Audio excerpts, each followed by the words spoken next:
Des Êtres Chauds, volume 2, Sa Majesté Lettrue. Ouais, c'est Best Style, Best Style Légal pour le deuxième show, la deuxième capsule de la deuxième saison, avec les deux gars qui font de l'électro-rap. On fait les choses en grand, avec cette fois-ci un Veuve Clicquot brut. Je sais pas combien ça coûte exactement, là, ça n'a pas vraiment d'importance. Donc on s'en va interviewer Omnichrome, ceux qui sont copiés par un paquet de PD, comme les Acariens de Gatineau, les gars freak un peu comme Mike Life, plein de gars bizarres que personne ne veut l'entendre dans le fond. On va aller entendre ceux qui sont originales, ceux qui ont commencé ce style-là, ce mouvement-là, rien à voir avec les PS Play et puis un paquet de gars qu'on veut pas entendre. Regarde cette boîte aux lettres, c'est le même métal que la chaîne de Cyrano. Je trouve ça shine plus. Yes. Présentement, chez mon boy, Jean Barre. Yes. C'est que ça fait. Mon boy ici. And so, was really good, en forme? Yes. Wow, c'est quoi ça? d'hier, je pense. Les croquettes de tout à l'heure, c'est fait. Je les ai faites un peu brûler. C'est quoi, c'est les croquettes que vous avez faites pour Cyrano, ça? On sait qu'il y en a qui ont des problèmes d'alcool un petit peu, mais il y en a qui ont des plus gros problèmes que ça. Des gens comme Jean-Barre et puis Gabo ici. Je pense que le problème qui passe, c'est les sneakers.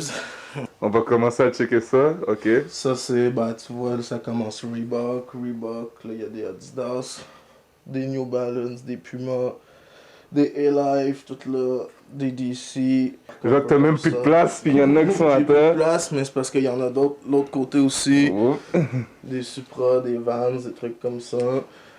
Ici, collection de Reebok qui vient avec le petit robot. Un robot avec chacun, tu fais le gros robot au total. Sacrifice. Ça, c'est juste des Nike ici. Donc ça, c'est tout des Nike, des Dunk, des Air Max 1, Air Max 90. D'autres modèles de Nike ici, tout ça. Ceux qui savent pas, il y en a même des boîtes ici qui sont en haut. J'essaie de ralentir un peu là, depuis une couple de mois parce que justement je suis obligé de faire des rangées à terre, je sais plus où les mettre. Gabo il est un peu plus fou que moi, il est rendu à genre 110 Mais si vous voulez les gars, moi je peux vous payer une thérapie là-dessus.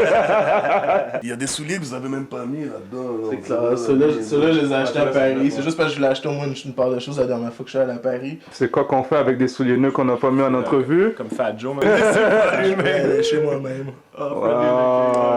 Voilà. Saison 2, des Êtres Chauds avec mes boys Omnichrome. Tu comprends, les vrais qui sont les originators du électro-rap au Québec. Par rapport à ce style de musique, c'est où que vous avez eu comme l'idée de faire ce genre de musique-là? Dans le fond, au début, on est des gars qui ont tout le temps écouté du rap. Puis, un moment donné, on s'est mis à écouter un peu plus de rap, peut-être un peu expérimental, je dirais, genre plus vraiment du rap de nerds. C'est ça, donc ça a changé nos façons de rapper, puis on faisait plus vraiment de rap, dans le fond, on faisait plus des spoken word, des trucs comme ça. Plus vraiment genre south ou des trucs pour danser, des lyrics dans le fond qui plus divertissant, ouais c'est ça, vraiment musique plus club. C'est comme, dans le fond, c'est plus cette musique-là qui nous a inspirés, fait qu'elle faisait avec un peu le genre de bagage de rap bizarre qu'on avait, avec notre nouvelle inspiration, avec l'inspiration plus club. C'est là qu'Omnichrome est né dans le fond. C'est un mélange de toutes les vibes qu'on avait, puis de comment que nous autres on est. T'sais, je me verrais pas être en train de faire du rap street. Fait. On a fait le rap comme qu'on le pensait dans notre tête, puis comme qu'on avait le goût de le faire. On a comme tout mélangé ça ensemble, puis ça a donné ce que ça a donné. Moi, au début, lorsque j'ai connu ce groupe-là, je voyais pas d'autres personnes qui faisaient ce style-là. Puis après ça, bon, on sait qu'il y a beaucoup de personnes qui ont commencé, des groupes de PD comme mettons Petsplay, etc., qui ont commencé à faire ces affaires-là. Moi, en tant que membre personnel qui travaillait avec ce genre de personnes, etc., puis qui ont vu qu'au début, ils dénigraient ce style-là, puis que maintenant, ils font vos premières parties. Vous, est-ce que ça vous fait quoi? Est-ce que ça vous fait chaud au cœur, de savoir qu'il y a beaucoup de personnes qui n'aimaient pas ça, puis qu'avec le temps, vous avez influencé ce monde-là à changer leur propre style, puis à faire comme vous? Je peux pas dire qui que j'ai influencé ou qui que j'ai pas influencé dans ces trucs-là. C'est sûr que c'est tout le temps cool quand il y a du monde qui aime pas, puis qu'au final, ils finissent par trouver ça cool, puis peut-être s'inspirer de ça ou des trucs de ça. C'est tout le temps cool, en même temps, ceux qui aiment pas et qui aiment pas encore, ben, C'est un peu il y a plein comme de groupes qui s'inspirent de ça ou qui voient que ça marche, tout ça. Mais moi, la façon que je le vois, c'est que je veux dire, nous autres, c'est le genre de musique qu'on fait, puis je pense que dans 5 ans, on va encore, ça va changer, mais on va être encore dans cette direction-là. Fait que tu sais, c'est comme les groupes qui embarquent dans la vague, ils vont faire un disque comme ça, tu sais, puis si ça marche pas, ben ils vont switcher de style, dans le fond, tout de suite après. C'est aussi que vous avez gagné ce beau petit bijou ici. En passant, moi aussi, j'en ai un. Ça, c'est le mien. Ouais, parfait. Il y a du monde qui font du rap. Moi, je suis pas là pour faire de la promo pour d'autres personnes, mais qui ont été déçus de savoir que c'est Omnichrome qui ont gagné album hip-hop de l'année. Donc, vous, est-ce que ça vous fait un pli ou bien il y a un message que vous aimeriez passer à ce genre de personnes-là? Moi, je l'ai dit quand je suis monté sur le stage puis que je l'ai gagné, je suis comme... Je pense pas qu'on soit exactement associé à ce que le monde sont habitués d'être le rap au Québec, machin. Je pense que c'est nous autres qui méritons le plus cette année-là de le gagner. Il y en a qui sont pas d'accord, on l'a gagné. Comment que ça s'est fait comme l'ascension de partir de Valleyfield, puis pour takeover jusqu'en Europe, aller faire des shows là-bas, des collabos, etc. Y a-t-il de quoi qui a fait que ça a explosé? Le premier EP, le premier EP d'Omnichrome en 2005, je veux dire, tout le monde se crissait bien nous autres, tout le monde se foutait de ce qu'on faisait. Il y a eu un buzz au début de journalistes, machin, ici. On a commencé avec MySpace, Internet, ces trucs-là. C'est sûr que pour l'autre côté, c'est à peu près le seul moyen qu'on avait au début d'avoir un peu d'exposure là-bas. Sinon, tu peux pas, sans Internet, tu peux rien faire là-bas, ils savent pas ce qui se passe ici. Puis pour ceux qui ne le savent pas, les boys sont capables de sortir de leur moule puis de participer sur des projets avec du monde qui font du hip-hop. Donc, je voudrais savoir, est-ce que ça serait possible qu'à un moment donné, sur un de vos projets, qu'on retrouve soit des instrus ou bien une production plus comme hip-hop avec des featuring hip-hop, ou bien ça va comme rester à peu près dans la même trame? Tout est possible, ça dépend tout le temps de quel projet qu'on fait. Puis comme ça, comme on aime vraiment le rap aussi, dans le fond, fait que quand il y a des rappers qu'on file, que ce soit...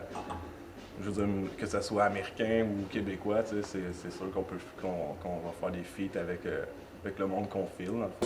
C'est comme quand on feat avec toi et le chum, dans le fond, c'est comme on dit, nous autres, on est des fans de South, c'est le genre de rap-là, fait que c'est sûr que quand on écoute le genre de rap de Chum Production des Z, c'est sûr que dans un sens, ça nous touche parce que c'est influencé par le South, ces trucs-là, puis c'est actuel aussi. Puis... Qu'est-ce que vous pensez de Sans Pression qui a fait une chanson contre vous et puis de Anna de Jay qui a écrit une lettre à l'industrie pour protester contre vous? Là? Il y a vraiment du monde qui vous haïsse à Montréal. J'ai écouté le disque, puis c'est comme ça un peu c'était sorti de ma tête. Je veux dire, c'est pas comme si le lendemain ça avait changé de quoi dans ma vie. J'étais un peu surpris quand j'ai entendu le disque de SP parce que c'est quand même.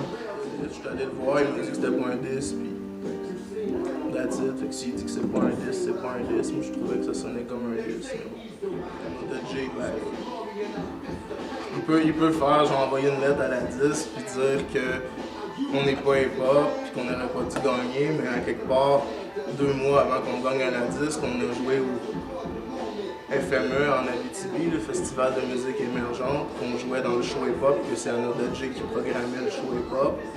Puis qu'on lui a parlé, puis qu'il était content de faire le show, genre avec plein de sortes de hip-hop, sauf que c'est plein de sortes de hip-hop, mais une fois qu'on gagne, c'est plus plein de sortes de hip-hop.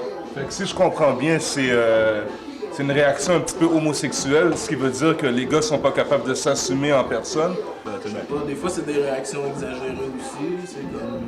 Sûrement que Spi, il était pisse de pas avoir gagné, puis des trucs comme ça à la disque. Parce que si je me rappelle au début, même moi, j'aimais pas vraiment ce que les gars ils faisaient. Puis à force de discuter avec les gars, puis de voir c'est quoi qu'ils font, puis de comprendre qu'est-ce qu'il y a derrière tout ça, ben on apprend à comprendre que les gars essayent pas de faire comme ci ou comme ça, ils font ce que eux veulent faire, puis ça donne ce que ça donne. C'était DZ Show, saison 2, deuxième émission avec mes boys, Omnichrome. Ceux qui sont pas down, comme Bestal dit si bien, on va vous la casser sur votre tête. Jésus!